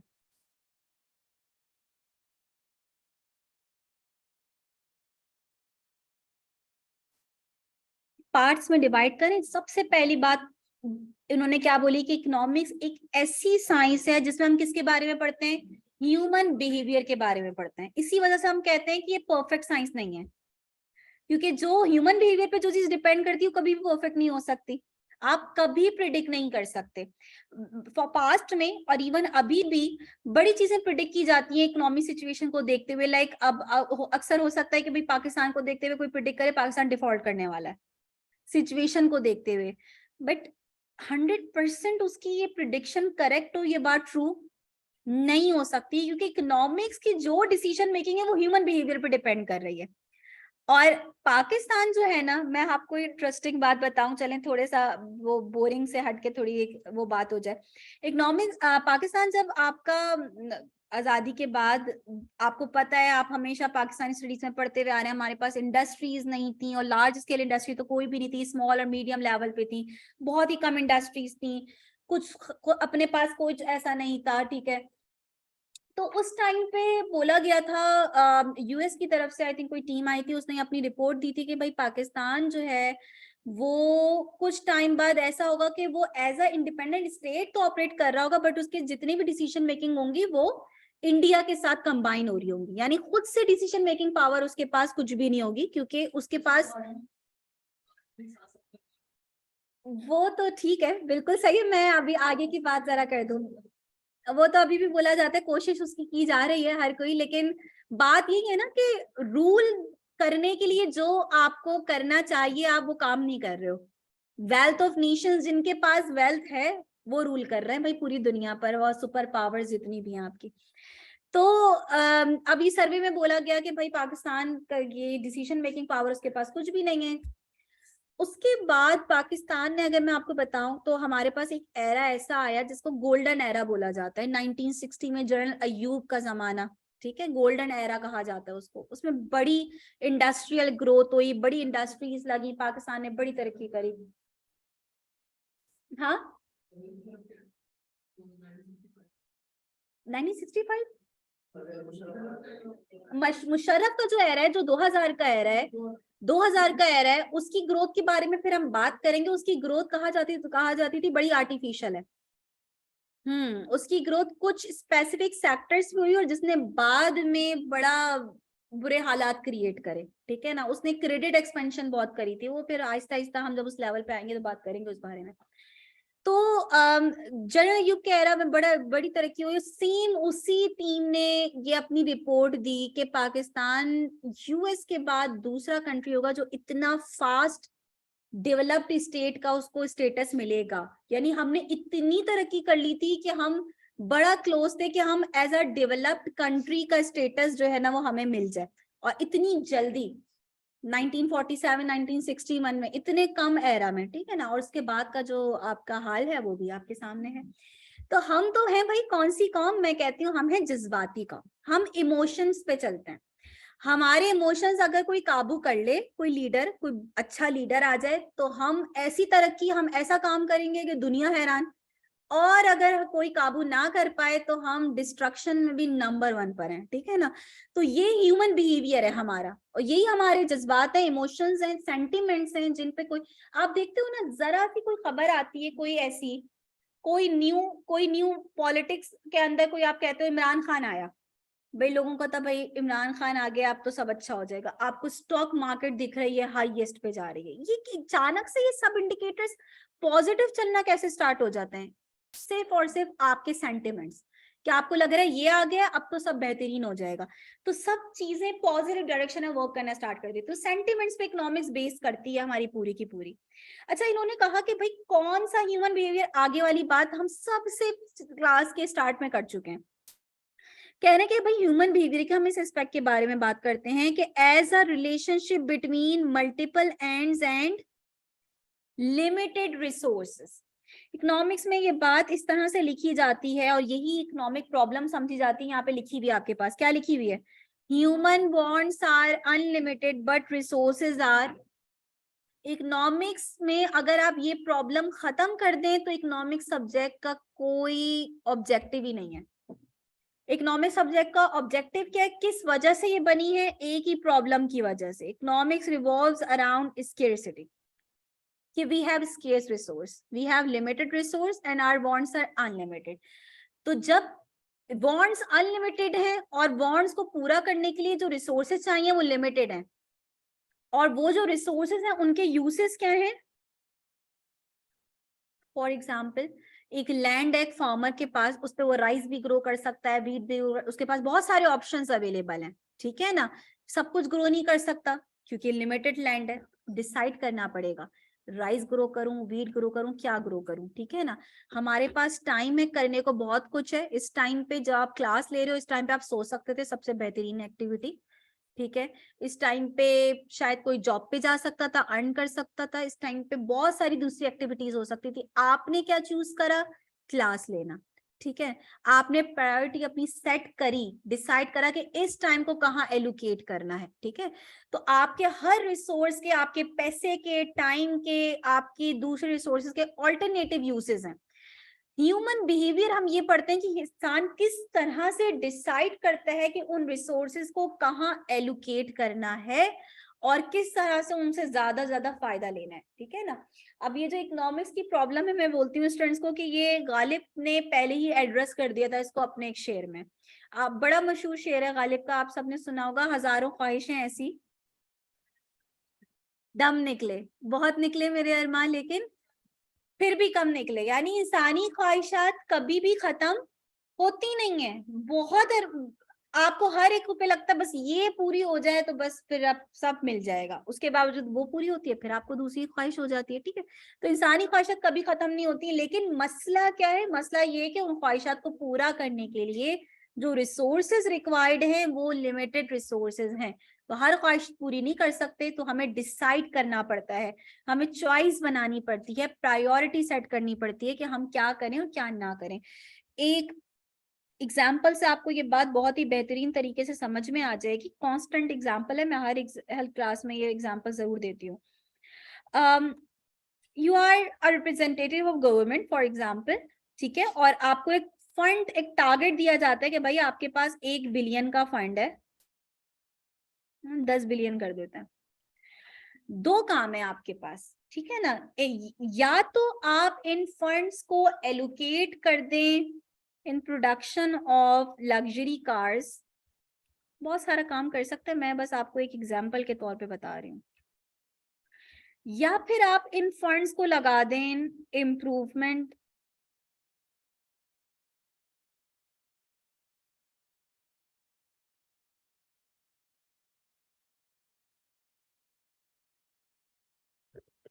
याद रखना कि गवर्नमेंट प्रॉफिट मोटिव नहीं होती, ठीक है, और जब गवर्नमेंट की हम बात करते हैं तो हम गवर्नमेंट की प्योर डेफिनेशन लेते हैं, हमारा मतलब गवर्नमेंट ऑफ पाकिस्तान नहीं होता, ठीक है। तो ये मत सोचना कि भाई हमारी गवर्नमेंट तो ये करती है, गवर्नमेंट का जो बेसिक काम है वो लोगों की फलाह के बारे में सोचना है, लोगों के बारे में सोचना है, अपने फायदे के बारे में नहीं सोचना, ठीक है।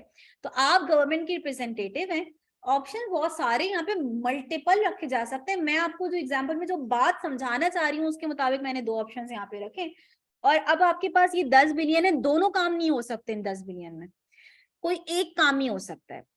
अब आप क्या और कौन सा ऑप्शन सिलेक्ट करोगे और क्यों सिलेक्ट करोगे?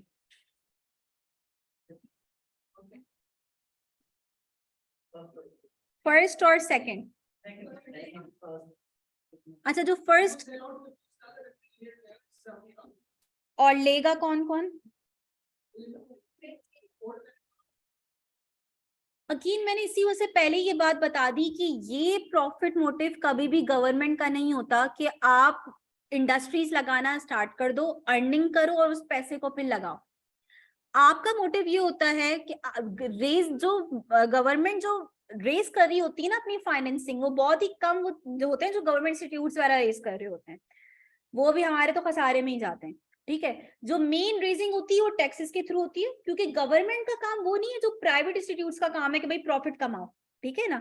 गवर्नमेंट का जो काम है ना वो वेलफेयर है, और वेलफेयर का की वजह से जो वेलफेयर के लिए जो फंड रेज किए जाते हैं वो ज्यादातर टैक्सेस और नॉन टैक्स रेवेन्यू में फी वगैरह ये सब चीजें आ जाती हैं, ठीक है ना।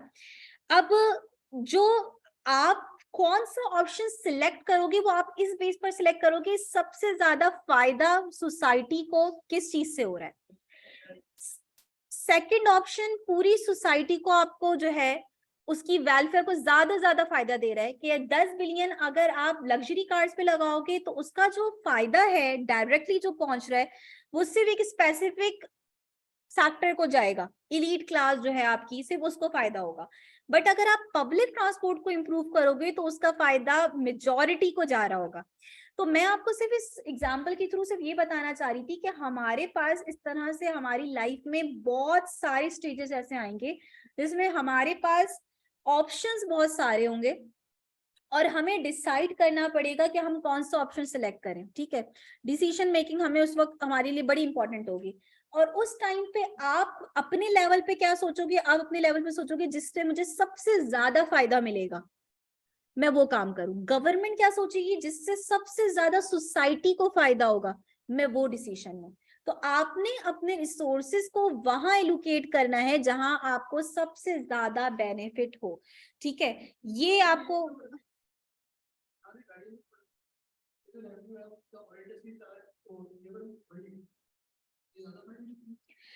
देखो, गवर्नमेंट जब मार्केट में इंटरफेयर करने स्टार्ट कर देती है ना तो फिर प्राइवेट फर्म्स कहाँ जाएंगी? हाँ बिल्कुल काम नहीं है, बिल्कुल काम नहीं। तो आप फिर एक काम करते हैं, फिर हम यहाँ पे कोई दो दूसरे ऑप्शंस रख लेते हैं, आप भले दो ऑप्शंस अलग रख लें। आप देखो ऐसी आगे बहुत सारी चीजें आएंगी जिसमें एग्जाम्पल में हम ऐसे आर्ग्यूमेंट बहुत सारे कर सकते हैं, ठीक है। मेरा मकसद सिर्फ ये बात समझाना था, सिर्फ इस बात पर मुझे पहुंचाना था आप लोगों को कि हमने डिसीजन मेकिंग इस तरह लेनी है कि फायदा ज्यादा से ज्यादा पहुंचे, तो इस वजह से मैंने इस डायरेक्शन में आपको दिया, क्योंकि पब्लिक ट्रांसपोर्ट के कंपैरिजन में मैंने वही चीज दी जो ट्रांसपोर्ट से ही रिलेटेड थी, ठीक है। अदरवाइज मैं यहाँ पे डिफेंस और बहुत सारी दूसरी चीजें भी रख सकती थी, ठीक है ना। तो अभी जैसे फॉर एग्जाम्पल हम बजट बनाते हैं, हम डिफेंस पे बहुत ज्यादा लगा देते हैं, ठीक है। वो बहुत ज्यादा भी खैर इतना ज्यादा होता नहीं जितना उस पर डिबेट चलती है, बट ये कि क्यों उसमें आर्ग्यूमेंट होता है इतना ज्यादा कि डिफेंस पे लगा दिया आपने, क्योंकि डिफेंस एक नॉन डेवलपमेंट एक्सपेंडिचर है। लॉ एंड ऑर्डर पे लगाना, जुडिशरी पे लगाना, डिफेंस पे लगाना, ये एक नॉन डेवलपमेंट एक्सपेंडिचर, ये डेवलपमेंट एक्सपेंडिचर नहीं है। इससे बाकायदा कोई डेवलपमेंट नहीं हो रही, इससे कोई इंफ्रास्ट्रक्चर सही नहीं हो रहा, उससे कोई सोशल सर्विस प्रोवाइड नहीं हो रही है, ये नॉन डेवलपमेंट एक्सपेंडिचर है। तो आर्ग्यू किया जाता है। तो जब आप बजट बनाएं या आप डिसीजन मेकिंग करें तो आप इस बात का ख्याल रखें कि आप जो जिस जहां एलोकेट कर रहे हैं अपने रिसोर्सेज, वहां सबसे ज्यादा से ज्यादा फायदा हो रहा हो आपको। कहीं ऐसा तो नहीं है कि आपकी कॉस्ट बहुत ज्यादा आ रही है जिस चीज को आप सेक्रीफाइस कर रहे हो, कि आप डिफेंस पे इतना लगा दें कि एजुकेशन पे ना लगा पाए और उसकी कॉस्ट बहुत ज्यादा हाई हो, ठीक है। इलिटरेसी रेट आपका बहुत बढ़ जाए, लिटरेसी रेट आपका ड्रॉप हो जाए, ठीक है। और डिफेंस पे आप थोड़ा सा कट डाउन कर सकते हैं। तो ये सिर्फ मैं आपको एक डिसीजन मेकिंग की मैंने आपको एक एग्जांपल दी, ठीक है ना। आप इस एग्जांपल पे आर्ग्यूमेंट आप कर रहे हैं वो ठीक है, चले आप आपकी बात अपने हद तक ठीक है, लेकिन ये काम करना कि गवर्नमेंट इंडस्ट्रीज लगाना स्टार्ट कर दे और फिर उन इंडस्ट्रीज, वो हम आगे बात करेंगे, ठीक है। इसी चैप्टर में बात आएगी, आपने पढ़ा होगा सोशलिज्म कैपिटलिज्म, जो जब इंडस्ट्रीज नेशनलाइज होना स्टार्ट हो गई थी भुट्टो के दौर में, तो उसका क्या इम्पैक्ट आया था वो हम सबके सामने है। उसका उसका इम्पैक्ट हमें हमारे सामने, वही तो मैं बात कर रही हूँ, उसका जो भी इम्पैक्ट आया, तो नेशनलाइजेशन क्या करते हैं, क्योंकि गवर्नमेंट को लगता है कि प्राइवेट फर्म्स एक्सप्लॉइट कर रही हैं कंज्यूमर को, हाई प्राइस चार्ज कर रही हैं और कंज्यूमर्स को। भाई ये एक ऐसा आर्ग्यूमेंट है जिस पे डिबेट होती है और जिसका एंड रिजल्ट कोई ये नहीं कह सकता कि कैपिटलिज्म ही अच्छा है या सोशलिज्म ही अच्छा है। किसी भी बस एक बात पे मैं यहाँ पे आप ये एंड करूंगी कि एक्सट्रीमिज्म किसी भी लेवल पर हो कभी सही नहीं हो सकता। आप बोलें कि सारा कंट्रोल गवर्नमेंट अपने हाथ में ले ले, या गवर्नमेंट का आप सारा कंट्रोल खत्म कर दो, ये दोनों चीजों का एंड वर्स्ट होगा, ठीक है ना। आप सब कुछ गवर्नमेंट को दे दो या आप हर कंट्रोल गवर्नमेंट से लेकर आप बोलो कि भाई प्राइवेट इंडिविजुअल सब कुछ डिसाइड करेंगे, दोनों का एंड वर्स्ट होना है, ठीक है ना। तो हमें मॉडरेट लेवल पे ही हम चलें, जो मिक्स्ड इकोनॉमी जैसी हमारी चल रही है। किसी एक का कंट्रोल जितना ज्यादा होगा आपकी सिचुएशन कभी बेहतर नहीं हो सकती। ये डिबेट है भाई बहुत बड़ी, ये कोई और इसका कोई एंड कोई आज तक रिजल्ट नहीं निकाल पाया कि भाई गवर्नमेंट का कंट्रोल सब होना चाहिए प्राइवेट का। चलें आगे बढ़ते हैं, इस पे इतनी बात मेरे ख्याल में काफी है। 45 तक क्लास लेकर चलेंगे हम अपनी, ठीक है। पहली क्लास है, थोड़ा सा 15 मिनट्स पहले ऑफ कर देंगे, फिर आहिस्ता आहिस्ता आप लोग यूज टू हो ही जाएंगे। और आई नो कि मैं इस बात को जरूर एड्रेस करती हूँ हर क्लास में कि जिस लेवल से हम आ रहे होते हैं इंटर लेवल वगैरह पे, हमारी क्लास ज्यादा ज्यादा कितने घंटे की हुआ करती है, 45 मिनट्स, या बहुत हुआ 1 घंटे की हो गई, एक्स्ट्रा क्लास टीचर ने ले ली 1.25 घंटे की ले ली। अब आपका डायलामा ही चेंज हो गया है, ठीक है। अब आप बिल्कुल आप एक ऐसे लेवल पे पहुंच गए हैं जहां कंसिस्टेंसी और हार्ड वर्क इज एवरीथिंग। और यहाँ पे जब आपकी 2-2 घंटे की क्लास होगी और बगैर गैप के आपकी 4 क्लासेस, आपकी सुबह से 9 से क्लास चल रही है आपकी 5-6 बजे तक, नॉट इजी, ठीक है। तो ये सीए आसान नहीं है, ये बात आपको ओरिएंटेशन में बता दी गई होगी, ठीक है।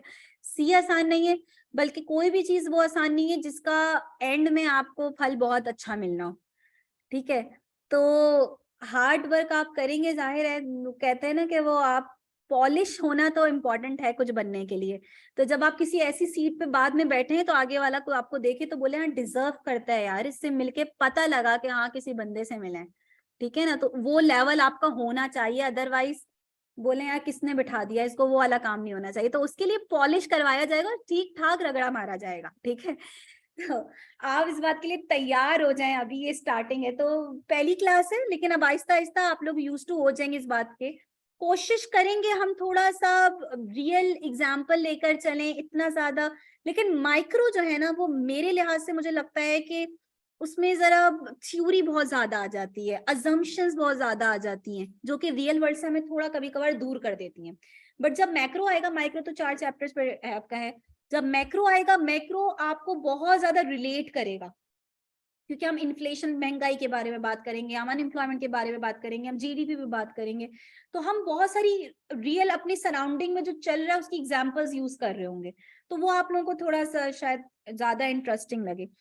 अच्छा, अब ये आपकी बात आ रही है नेचर ऑफ इकोनॉमिक्स पे, कि भाई इकोनॉमिक्स की नेचर क्या है। हम कहते हैं ना भाई ये सब्जेक्ट आर्ट्स पे फॉल करता है, ये सब्जेक्ट साइंस में फॉल करता है, तो ये पूछ रहे हैं भाई इकोनॉमिक्स किस में फॉल करता है। तो ये बात बताने से पहले उन्होंने पहले बताया कि साइंस और आर्ट्स कहते किस हैं। आपके सामने उन्होंने साइंस की एक डेफिनेशन दी है कि भाई science is a systematic study of knowledge and facts which develop the correlation between cause and effect। आप एक साइंस में कॉज एंड इफेक्ट रिलेशन ही पढ़ रहे होते हैं ना, कि भाई ये होगा तो फिर ये होगा, ठीक है ना, कॉज एंड इफेक्ट रिलेशन। और साइंस की जो मेथोडोलॉजी ना वो ये कि भाई आप ये चीज को ऑब्जर्व करेंगे, एनालाइज करेंगे, क्लासिफाई करेंगे, फिर आप उससे एक थ्योरी निकालेंगे, ठीक है ना। इकोनॉमिक्स की मैथोडोलॉजी बिल्कुल साइंस की तरह है। इकोनॉमिक्स में भी आप एक चीज देखते हो, ऑब्जर्व करते हो, आप उसका डाटा कलेक्ट करते हो, उसको एनालाइज करते हो, क्लासिफाई करते हो, और फिर आप उससे कॉज एंड इफेक्ट रिलेशन निकालते हो। फॉर एग्जांपल, एक बहुत ही इंपॉर्टेंट थ्योरी इकोनॉमिक्स की, थ्योरी ऑफ डिमांड, ठीक है, जिन्होंने इकोनॉमिक्स जो है उसकी ई भी पढ़ी होगी ना, उनको भी पता होगा, ये जो कहती है कि प्राइस ज्यादा होगी तो डिमांड क्या हो जाएगी, कम हो जाएगी। ये कॉज एंड इफेक्ट रिलेशन है। इसमें कॉज क्या है, प्राइस, इफेक्ट किस पे आ रहा है, डिमांड पे आ रहा है। और हम ये बात आसानी से समझ सकते हैं कि जब कोई भी चीज महंगी होती है तो क्योंकि उसकी परचेजिंग पावर हमारी कम हो जाती है, उसको खरीदने की पावर कम हो जाती है हमारी, तो हम उस चीज की डिमांड क्या कर देते हैं, कम कर देते हैं। तो ये कॉज एंड इफेक्ट रिलेशन एक आया, डाटा वगैरह देखकर हमें पता चला कि हाँ ये रिलेशन होल्ड करता है, ठीक है। फिर आर्ट्स क्या कहती है, arts is the application of some scientific knowledge और थ्योरीज। यानी साइंस में हम थ्योरीज पढ़ रहे हैं, आर्ट्स में हम क्या कर रहे हैं, उसको अप्लाई कर रहे हैं, उसकी एप्लीकेशन मिल रही है। फॉर एग्जाम्पल, आपकी बुक में एक एग्जाम्पल लिखी हुई है कि भाई एक बंदा है जो कि मैनुअल बस पढ़े जा रहा है, भाई गाड़ी कैसी चलाई जाती है, ठीक है ना। अब जब वो बकायदा गाड़ी चलाएगा तो वो एप्लीकेशन है उस चीज की। तो बिल्कुल इसी तरह इकोनॉमिक्स में हम सिर्फ पढ़ते नहीं है कि भाई महंगाई कम करने के लिए हमें फला पॉलिसी लगानी चाहिए, हम सिर्फ ये थ्योरी नहीं पढ़ेंगे, हम उस थ्योरी को अप्लाई भी करते हैं। हम इकोनॉमिस्ट ही आगे जाके पॉलिसी मेकर्स बनते हैं, गवर्नमेंट लेवल पे बैठते हैं, पॉलिसीज लगाते हैं कि भाई ये सिचुएशन इकोनॉमी की चल रही है, इसको सही करने के लिए हम फला पॉलिसी अप्लाई करेंगे, ठीक है। तो इकोनॉमिक्स के अंदर ना सिर्फ आपको ये दिखेगा कि हम थ्योरीज बना रहे हैं, ठीक है, बल्कि हमें उसकी एप्लीकेशन भी दिखेगी। इट मीन्स कि हम कहेंगे कि इकोनॉमिक्स ना सिर्फ साइंस है बल्कि इकोनॉमिक्स आर्ट्स भी है। ये दोनों कैटेगरीज में आती है। मेथोडोलॉजी के लिहाज से हम कहते हैं कि ये साइंस है, एप्लीकेशन के लिहाज से हम कहते हैं कि ये आर्ट्स के अंदर फॉल करती है, ठीक है ना। यही बात इन्होंने आगे लिखी हुई है कि ना सिर्फ हम इकोनॉमिक इश्यूज और उनके सोल्यूशंस के बारे में पढ़ते हैं, उनको समझते हैं, बल्कि हम उनको इम्प्लीमेंट भी कर रहे होते हैं, ठीक है ना। अब इन्होंने अपनी क्वेश्चन को मजीद आगे एक्सटेंड करा, ठीक है ना। ये मैं स्लाइड आप लोगों से शेयर भी कर दूंगी, तो आप लोगों को जो भी लिखना होगा बाद में आप लिख सकते हैं।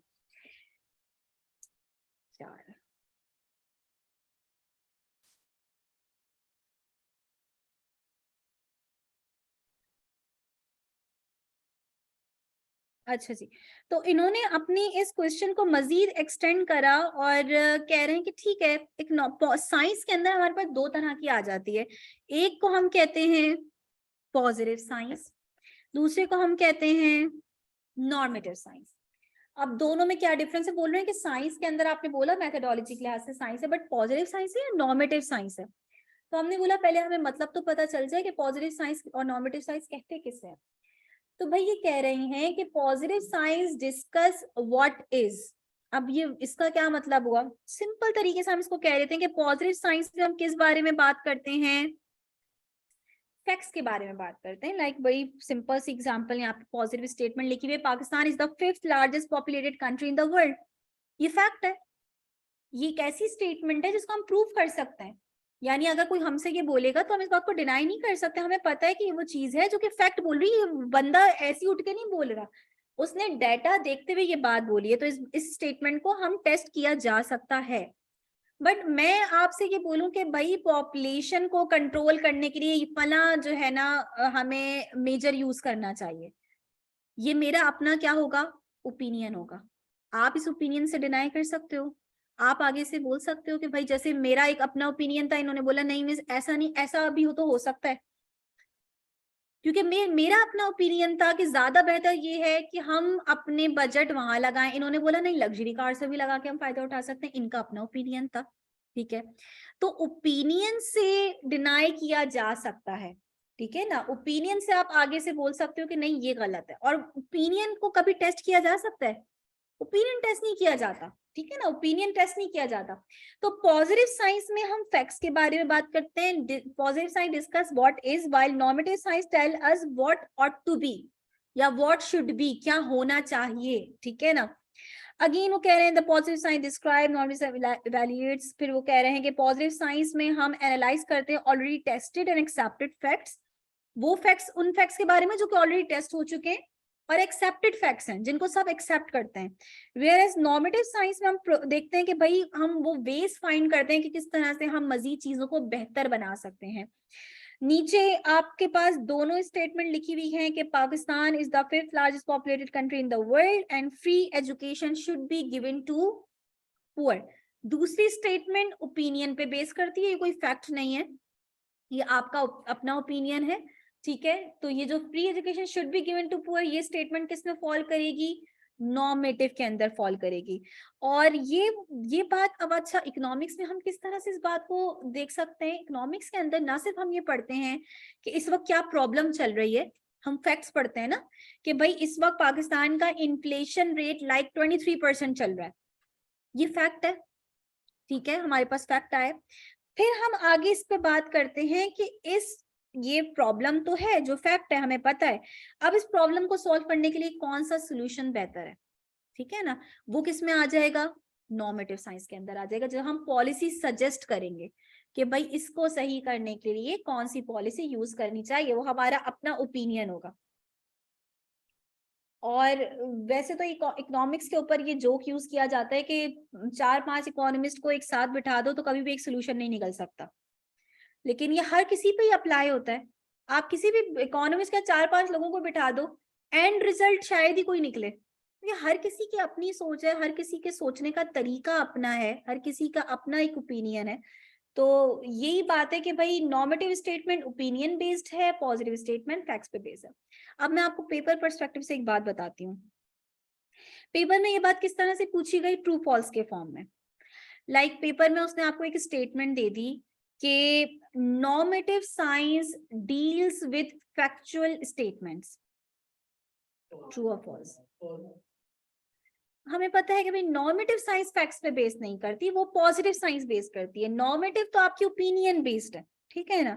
तो हमें ये बात पता थी तो हमने ट्रू फॉल्स, तो ये इस तरह से जैसे जैसे रिलेटेड आते रहेंगे वो मैं आपको थोड़ा बहुत बताती भी जाऊंगी कि भाई इस तरह के, ठीक है। 5 मिनट हमारे पास हैं तो हम ब्रांचेस ऑफ इकोनॉमिक्स डिस्कस कर लेते हैं।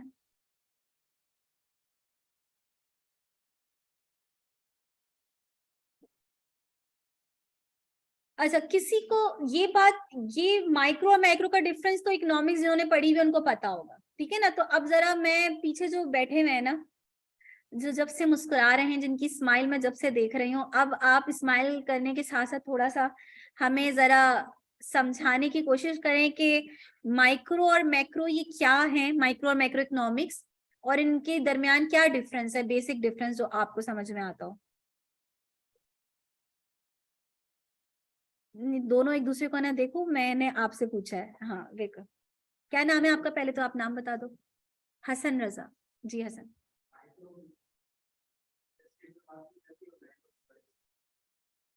ठीक है, बिल्कुल सही है, कोई एग्जांपल आप दे दोगे जिससे हमारे लिए थोड़ा आसान हो जाए समझना। गवर्नमेंट इंडस्ट्री के बारे में बात कर रहे हैं तो माइक्रो में और उसी प्राइवेटाइज इंडस्ट्री की बात कर रहे हैं तो माइक्रो में। अच्छा, इसको अगर हम और मजीद स्मॉल लेवल पे लेकर आ जाएं तो हम ऐसे बात कर सकते हैं कि अगर हम किसी एक फर्म या किसी एक इंडस्ट्री के बारे में पढ़ रहे हैं तो वो माइक्रो इकोनॉमिक्स का पार्ट है, और अगर हम सारी इंडस्ट्रीज के बारे में पढ़ रहे हैं तो वो मैक्रो इकोनॉमिक्स का पार्ट है। बिल्कुल इसी तरह अगर हम किसी एक हाउस होल्ड का बिहेवियर देख रहे हैं तो वो माइक्रो इकोनॉमिक्स है, और अगर हम सारे कंज्यूमर्स की बात कर रहे हैं टोटलिटी में तो वो मैक्रो का पार्ट है। इन्होंने मजीद पहले तो आपको बताया कि भाई माइक्रो और मैक्रो भी ग्रीक वर्ड से निकला है, माइक्रो का मतलब है स्मॉल, मैक्रो का मतलब है लार्ज।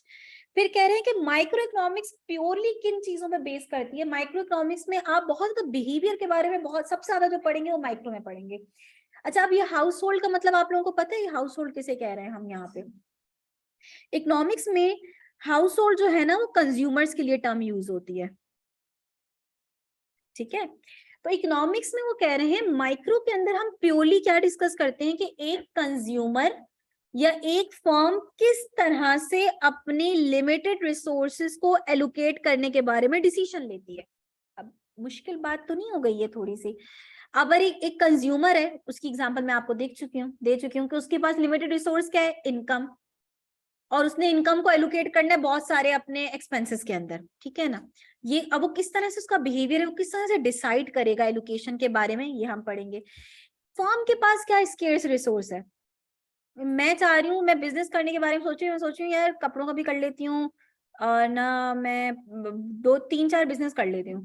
तो वो 3-4 बिजनेस घर बैठ के खाली सोचना नहीं है, उसको करने के लिए रिसोर्सेज भी चाहिए, ठीक है ना। मुझे वो फैक्टर्स भी चाहिए जो हमने पढ़ा कि किसी भी चीज को बनाने के लिए रिक्वायर्ड होते हैं, ठीक है ना। लैंड, लेबर, कैपिटल सब चाहिए मुझे। तो खाली बैठ के सोच लेना कुछ नहीं है, वो चीजें भी रिक्वायर्ड होनी चाहिए। तो वो रिसोर्सेज क्या है, लिमिटेड है। मैं इतने लेबर रख सकती हूँ, सारे जाहिर उनकी बेस पैसा ही बना रही है, मेरे पास इतने पैसे होने चाहिए कि मैं वो इतने बिजनेस कर भी सकूं, ठीक है। तो मेरे पास लिमिटेशन क्या है कि मेरे पास इतना पैसा नहीं है, मेरे पास मैं इतने रिसोर्सेज अफोर्ड नहीं कर सकती। और जब मैं इतने रिसोर्सेज अफोर्ड नहीं कर सकती तो मुझे डिसाइड करना पड़ेगा कि इन रिसोर्स को मैं सिर्फ कहाँ लगा सकती हूँ। मेरे पास बहुत सारे ऑप्शंस अवेलेबल है। मैं क्लोथिंग ब्रांड भी खोल सकती हूँ, मैं अपना कोई शू का आउटलेट भी खोल सकती हूँ, मेरे पास बहुत सारे ऑप्शंस हैं। मुझे डिसाइड करना है कि मैं कौन सा काम करूं। तो आप ये बिहेवियर पढ़ते हैं इकोनॉमिक्स में। अब जिन्होंने इकोनॉमिक्स पढ़ी हुई है उनको पता है कि हमारे पास 2 चैप्टर्स आया करते थे, एक को हम बोलते थे कंज्यूमर थ्योरी और एक को हम बोला करते थे फर्म थ्योरी। कंज्यूमर थ्योरी में हम कंज्यूमर के बिहेवियर के बारे में पढ़ते हैं, ठीक है। फर्म थ्योरी के में हम फर्म के बिहेवियर के बारे में पढ़ते हैं। आईकेप ने क्या करा आप लोगों की आसानी के लिए, उसने बोला ये दोनों चैप्टर्स एक कॉम्प्लिकेटेड चैप्टर समझे जाते थे, ठीक है। आईकेप ने इनमें से एक चैप्टर क्या कर दिया, ओमिट। कंज्यूमर थ्योरी उसने सिरे से माइक्रो इकोनॉमिक्स से क्या कर दी है, खत्म कर दी, पीआरसी लेवल पर आपकी, ठीक है ना, पहले पढ़ाई जाती थी। अब हम सिर्फ माइक्रो इकोनॉमिक्स में किसके बिहेवियर के बारे में पढ़ेंगे, फर्म बिहेवियर के बारे में पढ़ेंगे। फर्म थ्योरी आपके पास चैप्टर 4 में आ जाएगी, ठीक है। मैक्रो इकोनॉमिक्स में याद रखना हम कभी ये बात नहीं पढ़ेंगे कि एक बंदा अपने लिमिटेड रिसोर्सेज को किस तरह से एलोकेट कर रहा है, किस तरह से डिसीजन मेकिंग ले रहा है, बिल्कुल भी नहीं। मैक्रो इकोनॉमिक्स में हम पूरी इकोनॉमी के बारे में पढ़ेंगे, और जब हम कहते हैं पूरी इकोनॉमी के बारे में तो हम उन इश्यूज के बारे में पढ़ेंगे जो कोई इंडिविजुअल नहीं फेस कर रहा, जो पूरी सोसाइटी फेस कर रही है। अगर मैं महंगाई का लफ्ज यूज कर रही हूँ तो महंगाई को एक दो बंदा नहीं फेस कर रहा होगा, महंगाई मेजोरिटी सभी यूज कर रहे होंगे, सभी फेस कर रहे होंगे ना उस प्रॉब्लम से, ठीक है, सभी गुजर रहे होंगे। अगर मैं अनएम्प्लॉयमेंट यूज कर रही हूँ, अब आप बोलें कि भाई बेरोजगार हर कोई तो नहीं है सोसाइटी में, तो आप कैसे कह सकते हैं कि उसका इम्पैक्ट आएगा सब पर। अनएम्प्लॉयमेंट जितनी ज्यादा बढ़ेगी स्ट्रीट क्राइम्स बढ़ जाएंगे, ठीक है, ये सारी प्रॉब्लम्स बढ़ जाएंगी, फेस पूरी सोसाइटी करेगी उस प्रॉब्लम को, ठीक है ना, इम्पैक्ट पूरी आएगा पूरी सोसाइटी पर। तो ये वो प्रॉब्लम्स हैं जो कि कोई एक दो इंडिविजुअल्स नहीं फेस कर रहे, जो पूरी सोसाइटी फेस कर रही है। इन्फ्लेशन हो गई, अनएम्प्लॉयमेंट हो गई, आपका नेशनल लेवल पे हम आउटपुट देख रहे होंगे, गवर्नमेंट पॉलिसीज किसी एक इंडिविजुअल के लिए नहीं बनाई जाती, ठीक है ना, पूरी इकोनॉमी के लिए सेट की जाती हैं। तो ये सब चीजें आप मैक्रो इकोनॉमिक्स में पढ़ेंगे, जबकि माइक्रो इकोनॉमिक्स बड़ी स्मॉल लेवल पे बात करेगी। लाइक आप माइक्रो में बात करोगे किसी चीज की प्राइस कैसे सेट होती है। टमाटर अगर 100 रुपए किलो मिल रहे हैं, इसकी क्या रीजन है, ठीक है। प्याज अगर 250 रुपए किलो बिक रही है तो उसकी क्या रीजन है। ये जो प्राइस डिसाइड हो रही है 250, 100, 300, 400, 500, ये कौन से फैक्टर्स हैं जो ये प्राइस डिसाइड कर रहे हैं, ठीक है ना। तो कमोडिटी प्राइसिंग, किसी भी कमोडिटी की प्राइस कैसे डिसाइड होती है, ठीक है। या फैक्टर प्राइसिंग, लेबर की वेज, अगर आप कह रहे हो कि लेबर को इतनी वेज मिल रही है तो ये कौन से फैक्टर हैं जो लेबर की सैलरी डिसाइड कर रहे हैं, ठीक है। फैक्टर प्राइसिंग हमारे कोर्स में इतना ज्यादा प्रोमिनेंट नहीं है ये। इकोनॉमिक वेलफेयर, इंडिविजुअल वेलफेयर के बारे में पढ़ेंगे, प्रोडक्शन कंजम्पशन के बारे में पढ़ेंगे। तो ये कुछ स्मॉल लेवल पे हम माइक्रो इकोनॉमिक्स पे बात करेंगे और माइक्रो इकोनॉमिक्स में हम होल इकोनॉमी इश्यूज पढ़ेंगे। ठीक है, आज इतना ही रखते हैं और इतना आप लोगों के लिए डाइजेस्ट हो जाए, बहुत है। ठीक है, नेक्स्ट क्लास में इंशाल्लाह फिर हम इसके फर्दर कॉन्सेप्ट जो है वो आगे लेकर चलेंगे। अभी फिलहाल आप लोगों के लिए सिर्फ इतना है कि स्टडी टेक्स्ट रीड कर लो, क्योंकि अभी हमने इतना बेसिक पढ़ा है कि इससे रिलेटेड इतने ज्यादा एमसीक्यूज आते नहीं है, तो अभी आप वो सॉल्व भी नहीं कर पाओगे। ठीक है ना, तो एक ट्रू फॉल्स आता था वो मैंने आप लोगों को बता दिया। तो अभी फिलहाल आपने बस स्टडी टेक्स्ट रीड करना है। अगर कोई बात समझ में ना आए तो कोई स्टेटमेंट कोई ऐसी जो बुक में लिखी हुई है समझ में नहीं आ रही, तो वो आप ग्रुप में मुझे मैसेज कर सकते हो, इंशाल्लाह मैं फिर उसको जो है वो आंसर कर दूंगी। मैं विश जी ये एक तरह से डेमो क्लास ही आप इसको कंसिडर कर लो। फिर 3-4 क्लासेस के बाद ये हो जाएगा कि आपके लिए रजिस्ट्रेशन मस्ट हो जाएगी, तो जो रजिस्टर्ड नहीं होंगे फिर वो क्लास नहीं ले पाएंगे।